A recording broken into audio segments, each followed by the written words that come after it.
This meeting is being recorded. Olivia Hasey and Emily Seeger are the co-founders of Raindrop Academy, a Waldorf and Montessori-inspired microschool in the rural town of Rogue River, Oregon, located about 4 hours south of Portland. I had a chance recently to meet Olivia and Emily and see their beautiful microschool housed in a renovated agricultural grange. Olivia and Emily, welcome to the Liberated Podcast. Thank you so much. We're happy to be here. It's great to have you here. I was so delighted to find Raindrop Academy and connect with you both and see this just beautiful learning space that you've created that's very much inspired by Waldorf and Montessori educational philosophy, very learner-centered, lots of sort of hands-on activities, natural toys and kind of learning nooks and cozy, comfortable spaces for kids to linger. There's a beautiful outside space. You have facilitators that also help to kind of guide the learners as well as the two of you. And I'd love to just hear a little bit about sort of your backgrounds and why you decided to open Raindrop Academy. Emily, do you want to start? Sure. My son, who is 11 now and will be finishing 5th grade this year, has always had some learning difficulties, which meant I just didn't feel comfortable leaving him in any classroom from preschool until now because he needed a little extra support and he never really got that.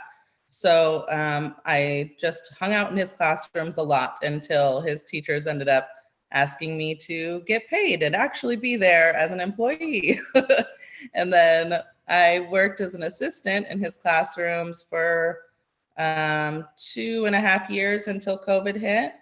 And then when we homeschooled, found out that that was really the big jump in his growth and where we found the gaps that he was missing and what he needed to really grow those reading skills. And then after that, we knew Olivia from her daughter and my daughter going to school together and thought there just isn't a learning space here that fits our desires for our children, so we should make one.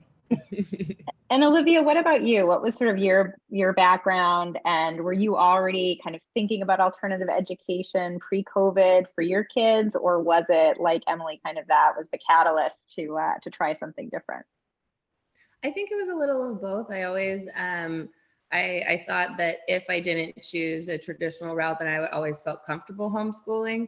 But then when it came to that time and my child was just about to enter school and it was around the time of COVID, there were just a lot of things that that didn't seem to serve us. And so we wanted to, a smaller environment just felt safer and happier for me.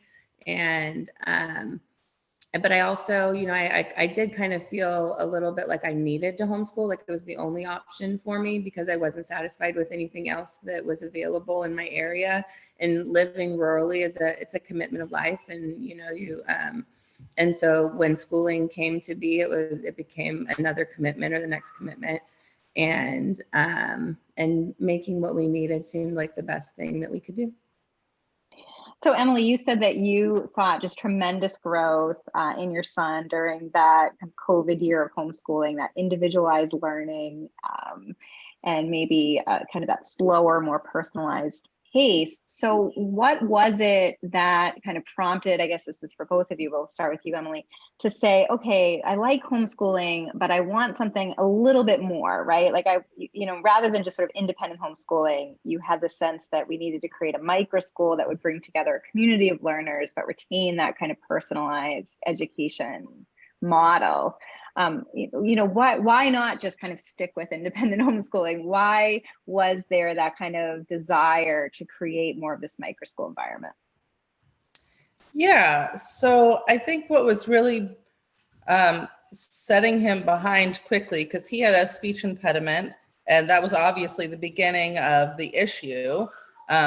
But by 3rd grade, it was so clear in his classrooms that he was behind the other 3rd graders that's what made it even worse. And then his self-esteem dropped, and he, because of that, couldn't learn any further until we came home, and we did that, and that was wonderful. But also he was like, where are my friends? I want to see my friends. I want to be learning alongside my friends. I just don't want to be compared to them, you know? So that was a big part of what we wanted to create, was a place where nobody was being judged for where they were, and could be led from where they were instead of being compared to each one next to them.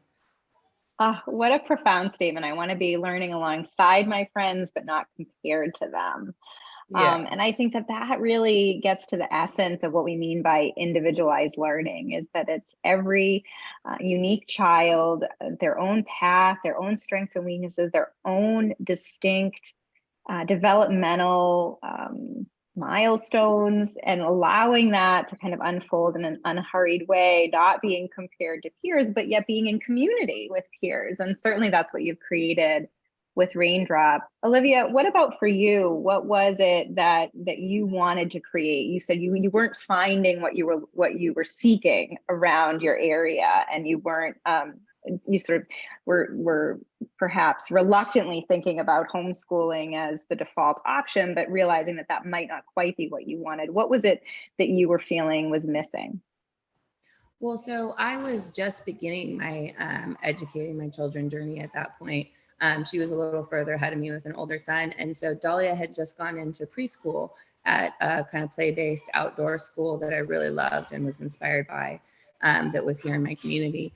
And when I saw how happy she was there and how much being around her peers was benefiting her, I really realized that homeschooling on its own wasn't really an option. And because I had just always thought, well, if something around here wasn't going to work for me, then I would always feel capable and competent to inspire and support her at home. But then when I had that experience of knowing how great it was for her to be in a social atmosphere around, you know, I'm not 3, and I am, and it's the one thing I can't give her. And so I wanted her to have that. And so for me, it was like, wow, I can't give her my own social space from home. And so then looking at the options that were around me felt more disarming and harder to think about, because then the one option that I had as the backup didn't also feel like enough, if that makes sense. Yeah. So like any entrepreneur, you both see a gap or a need or an opportunity, and you go ahead and create the solution that you can't find elsewhere. And that's certainly what you've done with Raindrop Academy. So take us through the steps of kind of teaming up, and then envisioning Raindrop Academy, and then sort of what that pathway was like for you, finding space, recruiting other students, getting the word out. You know, what were sort of those early stages like for you? Oh, wow. You should take it. Well, I think that the very first steps were probably the most important. And those were, me and Emily, and Emily's mom was a big part of the founding of our school. Her mom is an educator. She worked in both Waldorf and Montessori schools, and also traditional K through 5, right? Mm-hmm. And so when we were drawing on the strengths that we had and on the inspirations that we had, and that and Emily you'd gone to a Waldorf school, mm-hmm. and growing up, and so a lot of the things that we talked about wanting were in line with both of those philosophies. And it was wonderful to have her mother there to help us be a teacher in that first year too, and help us establish all of the ways that we do things, but all of those little decisions in the beginning about what kinds of materials to bring into the classroom, and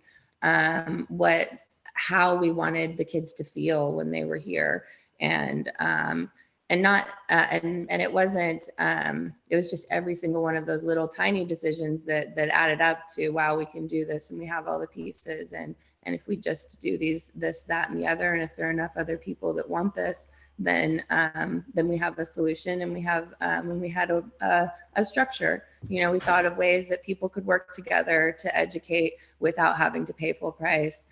We thought of like what it would cost us if we had to pay full price, and what most of that was going to go to. And we created a structure that families could engage in, either pay or contribute with their time and energy. And I think that we didn't know what was going to work or wasn't going to work, and we were open to changing too. And at that point, we reached out and we did a survey of parents and asked who needs what and how old are your kids, and held meetings with parents, and so it was, I guess, in the winter before 2021, so it would have been the winter of 2020 was when we started this. And then, by the fall we had by the spring we had a core group of parents.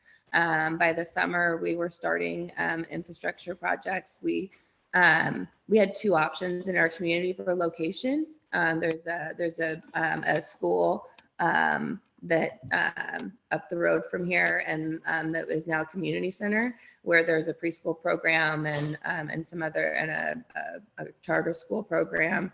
And there was space in that building, but we also have a Grange in our community.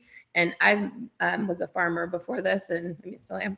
And we've been Grangers since we moved here, and this space was also very underutilized in our community, and it was at risk of kind of going back to the state Grange and the potential of not being a useful space in our community anymore.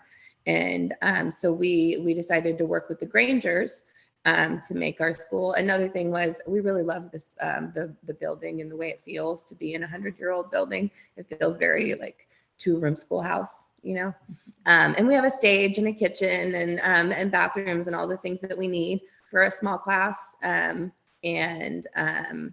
so we built the play yards and started school in the fall.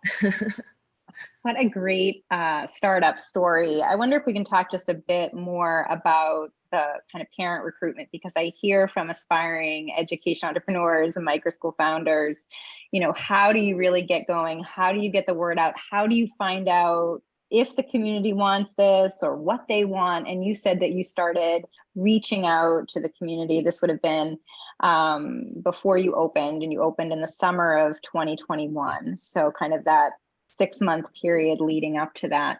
What did you do specifically? When you said you reached out to parents, what did that look like? Most of it was social media, but we also went to the preschools that we liked, that were close, and spoke with the director of that. I mean, for us, that's the same director for both preschools that are anywhere near us. But we did approach her, and she was fully on board and wanted to support us and felt the same way we did about education. So that was a big part about it too. She obviously told all her families, and actually she opened up a kindergarten for 1 year for this group of students that just did not want to go to public school. And she had only done preschools, but she wanted to support them and their families. So she opened it for 1 year. And then the following year we approached her about this idea. And she was like, oh, great. Can you take kindergarten? I want to go back to preschool. You do kindergarten and I'll send all my kids to you. So we got a nice referral process going through that. And it was a program that we agreed with and could resonate with too. So we're lucky in that way. But I think if we were in a different community, it would still be the same process of approaching preschools and other educators and just letting them know who you are and what you believe in, because people will resonate with it if it's for them, And if they know about great advice. Sorry, Olivia. Yeah. Oh no, I was just supporting that with it, and them just being aware of who you are and what you're trying to do lets them share it with the families that they already have been knowing. So one of the things I found really fascinating during my visit to kind of the Rogue Valley area, the area around Grants Pass in Medford, Oregon, is that there is this sort of culture there, it seems, or at least seemed to me, of alternative education. There's Waldorf schools, there's kind of Montessori inspired micro schools. There's also a Montessori private school.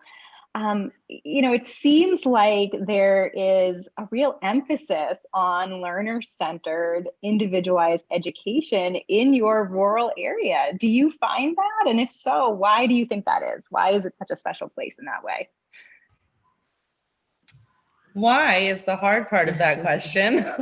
And I would say personally, I didn't really realize that this area was a hub for that sort of activity until we really started jumping in with the same people that you met that day, with networkers who are their main purpose is to bring us all together so we can all talk to each other and refer students and families to what fits them. And now that we do know this is such a large network, my only guess to why is that Oregon's been trying to do this school choice thing for a while. And since that hasn't panned out, a lot of us didn't really have a choice that we agreed with. I don't want to say anything bad, but I know the closest public schools around us don't perform very well nationally, and not that that's a huge priority of mine, but I think if you see the stats,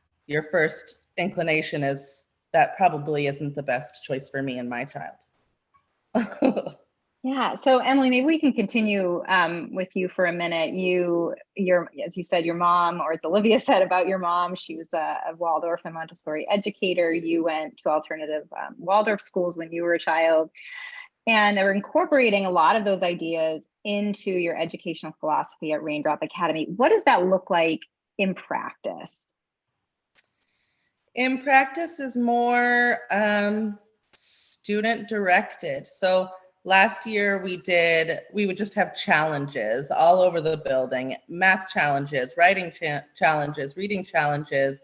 And we would encourage and ask that students do some sort of challenge during the day to accomplish their goals and grow their brains. And this was their learning center for them to become who they wanted to be. And often they would choose to do those challenges and they would become fun activities. This year, we kind of partnered with a charter school. So we have a lot of very structured material that some of our friends are doing. And we help and support them do that. But it's also brought a lot of new ideas and challenges that we could bring to the rest of the classroom as well. And whether it be Montessori or Waldorf just depends on what the student gravitates towards. If you're doing a math challenge about regrouping subtraction, you can do that with Montessori tools because you really need that tactile feel to understand it. Or you can do it with Waldorf tools because you really need the creativity and the color to spark your brain, spark that inspiration in that activity. So we try to provide everything we can for any kind of topic just to find the right one, you know? Oh, so great. And so it's a K-5 microschool at the moment. How many students did you have when you started in the summer of 2021, and now kind of closing out your second year? Where are you at now in terms of numbers? Well, so we started with, I think, was it like 13? And then by the end of last school year, it was around 16. We were at 20 at the beginning of this year. And we fluctuated a little bit through the year now too. And we'll be ending the year with 17. And we're really not sure to see what we're going to see for next year. You know, I feel like it's an interesting thing that we started right during COVID, because I think there were a lot of parents with specific needs related to that may not, you know, that may just see themselves changing along with culture when it comes to those things. And so I think that some parents are really in line with what what we're doing here with the self-directed aspect, and really providing the space and the for children to love learning and be inspired. And then others really do want a more structured environment for their children, but also didn't feel comfortable with what was being offered before. And so there's a balance between trying to figure out how everybody can homeschool the way they want to, or school the way that they want to. And so this next year we've decided to just offer more flexibility with our space. So we'll still hold, classes for kindergarten through fifth graders in a self-directed way in the school, but we also want to allow families to come use our space if they want, in a more of a membership and not necessarily in our program way. And that can come in the way of pods or just other families that want to come use our space. But we do have a beautiful location and a lot of resources here that are really inspiring for kids and families. And so I think our next step is sharing what we're doing here locally in our community, and also sharing what we're doing with other families who might be in the same situation as us in another place. It seems really daunting and scary to start a school, but at the same time, when you do one thing at a time, here we are 2 years down the road in a beautiful school, and our children are happy. And I love it. I love that you're now kind of moving on to this next stage of sharing your space. That's sort of the veteran entrepreneurs at this point. You can help incubate potentially other learning pods and microschools. But with the kind of microschool model that you'll continue to run, even though you'll invite these other families in, sort of the K-5 microschool, families are technically homeschoolers. And then they come to your program several days a week and receive instruction, and you have a curriculum, or again, self-directed, but you have, some resources and some, suggested pathways. And so it seems like you're just going to advance that to be more flexible for more families. Is that right? Mm-hmm. Mm-hmm. Absolutely. Yeah. And so I guess that leads me to my next question is, in doing this for a couple of years, what do you hear from parents? Why are they attracted to Raindrop Academy? I would say the people who really resonate with us, and we are losing a few families this year who didn't resonate with us, and maybe we weren't as clear as we hope to be in the future and as we are right now, because what we envisioned was something quite alternative, not just the only option other than public school. Like Olivia was kind of talking about earlier, it really is wow, you're into Pokemon? Let's learn how to read so we can read all about Pokemon.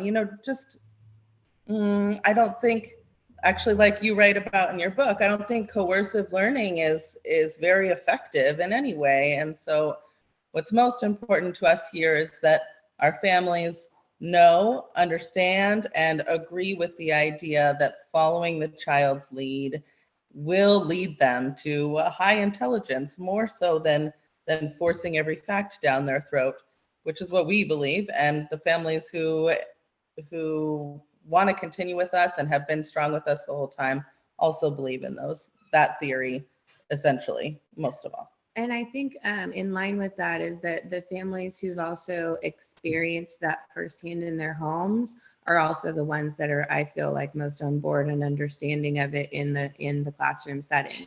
If they're like, I didn't already have a homeschooling experience, and so I was a little different. But a lot of our families have multiple children, and they've homeschooled one of them, or and are seeing what more they want from that experience, and that they're already satisfied with a lot of aspects of that experience. And so I think that people diving right into it as like the last resort, or I guess people fleeing public education is different than folks running towards something they believe in. And I think that those who are moving towards what they believe in, not those who are fleeing what they are afraid of, are the ones who work out the best in our school. Because we can work together and talk about what we all need, And I think we all agree as parents and families that learning alongside peers is better than staying at home and being alone with your child, just trying to do all the inspiration yourself. Their peers do a lot of their own inspiration. They don't even need us half the time to want to learn something. They're very inspiring all on their own. Yeah. So these are such great points. I want to spend a little bit more time on this because it's so crucial. your kind of early education entrepreneurs building a microschool from the ground up, trying to recruit families, and also being true to your mission. And I think that is what's really tricky, right? Because as an entrepreneur, small business owner, you want to be able to meet the needs of your community and be agile, but also be true to your mission. And has that been a challenge for you? I mean, I think that would be really tricky as you're getting started. Yes, ma'am. I think that's been the hardest part. We did try to satisfy a lot of families this year, and that led us to being more coercive than we ever wanted to be. And at least for the children who had a whole set of curriculum and they had no choice to skip a week or be inspired by anything besides the worksheets that we had, in supporting them affected the whole classroom in ways, why do they have to do 30 worksheets today and I get to read a book? It's like became very confusing. And I think by trying to bend and please everyone in our community just muddles our whole vision. And we've had a lot of talks about this recently, that we have to define it, we have to stick to it. And whether we have 5 students or we have 25 students, if we're doing what we believe in here, we'll love it and we'll want to keep doing it. If we're going back and forth and swaying with the population, eventually that's just a burnout, and probably not in that long a period of time. So would you have done things differently? I'm just thinking about maybe someone who's just about to launch a microschool now, and they have a vision for what they want, but they're also, trying to recruit families and trying to be kind of versatile in what they're offering. What advice would you give to them, kind of looking back now 2 years in, being more true to your mission? What would you say to someone just getting started? Is it a big community or a tiny community? What is, tell us how that matters. Yeah. Yeah, I would say like it's really hard in a small community, because if you want to do something that's sustainable, it has to be sustainable in all ways, and financial sustainability is one of those ways. And so if we want to see this continue, we have to have a model that supports enough people, or that satisfies enough people's needs. But also following your heart and satisfying your own needs oftentimes helps others to see how they can do that themselves too. And so I really feel like starting by following your own passions and your own needs is the way to go. But being flexible and understanding what everyone else needs, and how maybe even if you can't provide it, that it fits in the picture. I think that for us, we realize that we can't provide certain types of homeschooling, that certain types of that do work for families. Every family in their heart knows what to do and how to do it. And even though, what inspires us and makes us want to do more for our children may not be in line with another family's, what we did to kind of work around that in a small community, knowing that what we do have in common is a social need, and that the kids be happy. And so I think that, our pivoting over to allowing people to use the space however they choose with their parents, or their own pods, allows for a flexibility of ideology and philosophy and ways of doing things, and also allows all of those families access to a full set of Montessori tools and Waldorf curriculum and other homeschool library things that they may not have on their own. And then we can all satisfy ourselves in that way. And I think that if people, even in a large community or a small community, if they learn to satisfy themselves and then also share and be welcoming of other people's ideas, even if they're different, but also to have boundaries. I think having our boundaries is important, and I think that's what's going to carry us through is knowing that what we want is good and valid and worth doing, and then doing it. Because to dilute it would make it less good and less valid and less worth doing. And I think we believe in it and want to continue doing it. And I think like she touched on before, to stay inspired is to continue to do, to follow that. and I think that I that's love really that. important, especially I with love like, that. teachers burning out like left and right. It's so hard to be present with children and love them where they are every day. And teachers everywhere in public school, private school, everybody that's working with children has that. And so I think the staying inspired is like really, really key. Yeah, and on that also, if someone were to ask me advice, I would say communicate with the people who have the same mission anywhere near you, even across the country. Just continually talking about it inspires you. When I read your book, I was re-inspired. When I went to this meeting the other day with local homeschoolers, I was re-inspired, and that's so very important. I couldn't emphasize that enough. Mm-hmm.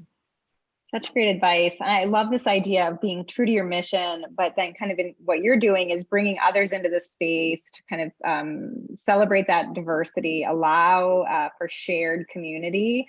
You're all kind of creating alternatives to school and, kind of out of system education models, and you can connect over that shared vision while also staying true to your individual educational mission. So in addition to kind of opening up the space and sharing with others, how do you see Raindrop Academy evolving over time? Do you see, as your kids get older, the grade levels going up past fifth grade? I guess, what is sort of the future of Raindrop Academy specifically, do you think? Hard to say. I think I